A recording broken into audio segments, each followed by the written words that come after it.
তিনি এত বড় শিল্পী নন যে 11:20 পৌঁছাবেন, সাড়ে 11:30 উঠবেন এবং আধ ঘন্টার জন্য 2,65,000 টাকা তিনি নেবেন।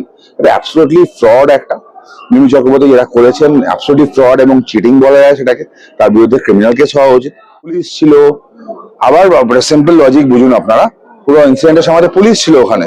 মিমি চক্রবর্তীকে যদি হেনস্থা করা হয়ে থাকতো ওখানে, তিনি মিমি চক্রবর্তী একজন স্বনামধন্য নায়িকা, সাথে আবার তৃণমূলের নেত্রীও বটে, পুলিশ ছেড়ে দিত? পুলিশ সেই সময় কিছু করতো না। আবার বলছি, পুরো আফটার ম্যাথ একটা গেম, একটা নাটক সাজানো হয়েছে। ওখানে মানুষ খেপে গেছিল। মিমি চক্রবর্তী যেহেতু টাইমে যেতে পারেনি, মানুষ রেগে গেছিল। একটা ক্যাওয়াস সিচুয়েশন হতো। Law will take its own course. কোর্টটা তো কারোর বাবার নয়, ওখানে কোনো নেতার কথা চলে না, কোনো দাদার কথা চলে না, কোর্টে দেখা হবে। সম্বন্ধে একটু যদি বিস্তারিত বলেন। দেখুন, 25শে জানুয়ারি রাতে মিমি চক্রবর্তী বনগাঁ যাওয়ার কথা ছিল এবং বনগাঁ একটা প্রোগ্রাম করার কথা ছিল। ওনার কথা ছিল 9:30টার সময় উনি পৌঁছাবেন, 10:30 থেকে তিনি স্টেজে পারফর্ম করা শুরু করবেন। যেহেতু অনুষ্ঠান উদ্যোক্তরা তনয় শাস্ত্রী, তাদের আমার মক্কেল, তাদের অনুষ্ঠান করার পারমিশন ছিল রাত 12টা পর্যন্ত। তো সার্টেনলি 1.5 ঘন্টা মিমি চক্রবর্তী পারফর্ম করবে, এটা ছিল কথা। 2,65,000 টাকা তার পুরো রেমুনারেশন তিনি নিয়ে নিয়েছিলেন। অদ্ভুতভাবে প্রোগ্রামের দিন তিনি পৌঁছালেন হচ্ছে 11:35-এ, স্টেজে উঠলেন 11:46-এ এবং 15 মিনিট প্রোগ্রাম করলেন। যেহেতু পুলিশের পারমিশন 12টা পর্যন্ত ছিল, তো আমার মক্কেল ভদ্রভাবে তাকে বললো, ম্যাডাম হয়ে গেছে, এবার নেমে যান। পুরো ব্যাপারটা এখানে শেষ। মিমি চক্রবর্তী বুঝলেন তার কাজটা অ্যাবসলিউটলি আনপ্রফেশনাল যেটা তিনি করেছেন, এবং অবভিয়াসলি যারা টাকা পেমেন্ট করেছে তারা টাকাটা ফেরত চাইবে। মিমি চক্রবর্তী ওখান থেকে বেরিয়ে গেলেন। বেরিয়ে যাওয়ার পরে ঘন্টা দুয়েক পর থ্রু মেল একটা কমপ্লেন করলেন, আমার মক্কেল নাকি ইনটক্সিকেটেড ছিলেন, তাকে নাকি অপমান করা হয়েছে। এদিকে পুরো ইস্যুটার ভিডিও অ্যাভেলেবেল আছে, পুরো ইস্যুটার টাইম স্ট্যাম্প ভিডিও অ্যাভেলেবেল আছে এবং প্রত্যেকটা মানুষের কাছে আছে, আমাদের কাছেও আছে। মিমি চক্রবর্তীকে একটা নোটিশ করা হয়েছে। এবার মিমি চক্রবর্তী মামলা করার জন্য আমার মক্কেল জেলে গেল। প্রায় 10 দিন মতো জেলে ছিল সে, তার সম্মানহানি হলো। তো আমার মক্কেল একটা নোটিশ পাঠিয়েছে তাকে। নোটিশ পাঠিয়ে পরিষ্কার বলেছে যে 2,65,000 টাকা তিনি নিয়েছেন, একজন শিল্পী হিসাবে তো নিয়েছিলেন পারফর্ম করার জন্য, তিনি সময় মতো পৌঁছাননি, টাকাটা ফেরত দেওয়ার জন্য ফার্স্ট। সেকেন্ড, আমার মক্কেল বলেছে যে মক্কেলের সম্মানহানি হয়েছে, তার জন্য 20 লক্ষ টাকা ক্ষতিপূরণ চেয়েছে। In the meantime jail থেকে বেরোনোর পর মিমি চক্রবর্তীর আইনজীবীরা নোটিশ পাঠিয়েছিল আমার মক্কেলকে, বলেছিল ক্ষমা চাওয়ার জন্য। সেই নোটিশে মিমি চক্রবর্তীর আইনজীবী স্বীকার করেছেন যে মিমি চক্রবর্তী 11:20 নাকি ওখানে পৌঁছেছিলেন। যদিও টাইম স্ট্যাম্প ভিডিও আমাদের কাছে আছে, সেখানে পরিষ্কার দেখা যাচ্ছে তিনি 11:20 নয় 11:35 পৌঁছলেন ওখানে। আমি ওনার উকিলবাবুর কথাই ধরে নিই, তাহলেও তিনি অনেক দেরিতে পৌঁছেছিলেন। 10টা থেকে তার প্রোগ্রাম করার কথা। তিনি এত বড় শিল্পী নন যে 11:20 পৌঁছাবেন, 11:30 উঠবেন এবং আধ ঘন্টার জন্য 2,65,000 টাকা তিনি নেবেন। এটা অ্যাবসলিউটলি ফ্রড একটা। মিমি চক্রবর্তী যেটা করেছেন অ্যাবসলিউটলি ফ্রড এবং চিটিং বলা যায় সেটাকে। তার বিরুদ্ধে ক্রিমিনাল কেস হওয়া উচিত। নোটিশ করা হয়েছে, 48 ঘন্টা টাইম দেওয়া হয়েছে। মিমি চক্রবর্তী যদি রিপ্লাই করেন ভালো, না হলে law will take it on course. আচ্ছা, এই যে বললেন 11:35 এবং 11:20 যে ব্যাপারটা, সেটা মিমি চক্রবর্তী একটু বাড়িতে বলেছিলেন যে উনি বেশ কিছুক্ষণ আগে পৌঁছেছিলেন, 25-30 মিনিট নাকি দেরি হওয়ার কথা বলতেছেন। অ্যাবসলিউটলি মিথ্যে কথা। মিমি চক্রবর্তীর আইনজীবীর নোটিশে আছে 11:20 তিনি পৌঁছেছিলেন। প্রফেশনাল কল হিসাবে তার যখন 10:30 থেকে পারফর্ম করার কথা, অন্তত আধ ঘন্টা 1 ঘন্টা আগে তিনি পৌঁছাবেন, সেটাই নর্মাল, সেটাই কথা ছিল 9:30 তিনি পৌঁছাবেন। তিনি পৌঁছাননি।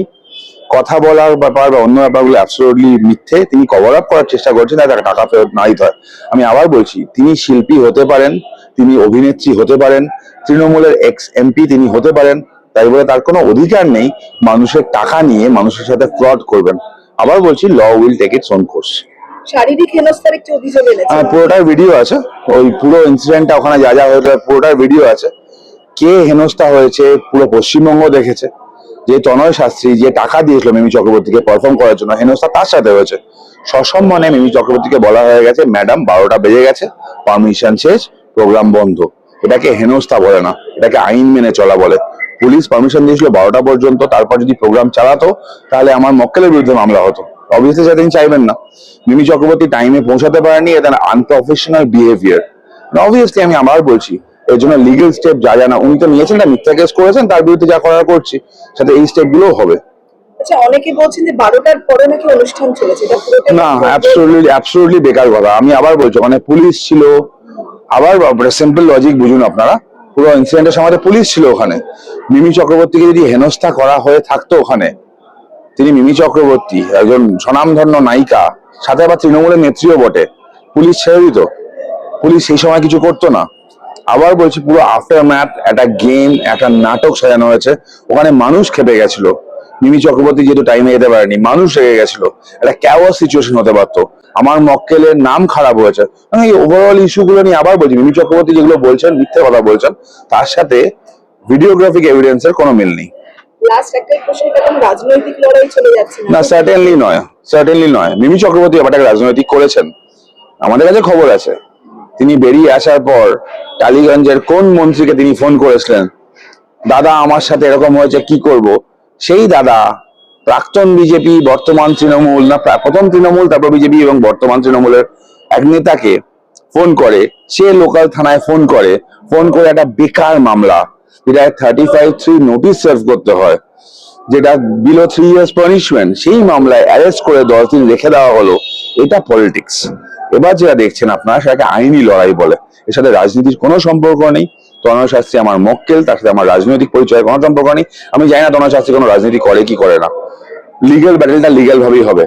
কোন রাজনৈতিক নেতা কাকে কতটা শেল্টার দেয় দেখা যাবে।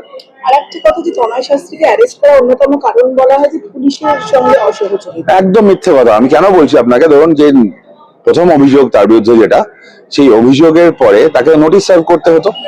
পুলিশ তাকে নোটিশ সার্ভ করেনি। এক ভ্যান পুলিশ নিয়ে, অতজন পুলিশ ফোর্স নিয়ে ওখানে পুলিশ কি করতে গেছিল? অ্যাকচুয়ালি নাটক করতে গেছিল, টানাহিচড়া করতে গেছিল। আমি সেই সময় কথা বলেছিলাম, আমি বললাম নোটিশ সার্ভ করার কথা, আপনারা নোটিশ সার্ভ করুন। অর্ণেশ কুমার জাজমেন্ট খুব ক্লিয়ার, বিএনএসএস খুব ক্লিয়ার। তারা তখন কথা বলেনি, ওখানে গালাগালি করেছে। তনয় শাস্ত্রীর ওয়াইফের গায়ে হাত তুলেছে পুলিশ। ওখানকার যারা আসে তার সাথে ধাক্কাধাক্কি করেছে। তো অবভিয়াসলি তনয়ের সাথে কিছু সাপোর্টার হয়েছিল, তারা প্রশ্ন করেছে। পুলিশ ব্যাপারটা সাজিয়েছে। পুলিশ জানতো মিমি চক্রবর্তীর অভিযোগের ভিত্তিতে অ্যারেস্ট হবে না। আরেকটা কেস সাজানো হয়েছে জাস্ট টু প্লিজ ওই তৃণমূল নেতা, ওই মন্ত্রী, যেই মন্ত্রীর কারণে কলকাতায় অনেক ঘটনাই ঘটেছে কয়েকদিন আগে, জানুয়ারি মাসে যদি ভুল না করি আমি, তাকে প্লিজ করার জন্য একটা নিরীহ মানুষ যে টাকা দিয়ে মিমি চক্রবর্তীকে নিয়ে গেছিল, তাকে ফাঁসানো হলো। যদি 48 ঘন্টার মধ্যে ক্ষমা না চান তাহলে? আবার বলছি, law will take its own course. কোর্টটা তো কারোর বাবার নয়। ওখানে কোনো নেতার কথা চলে না, কোনো দাদার কথা চলে না। কোর্টে দেখা হবে।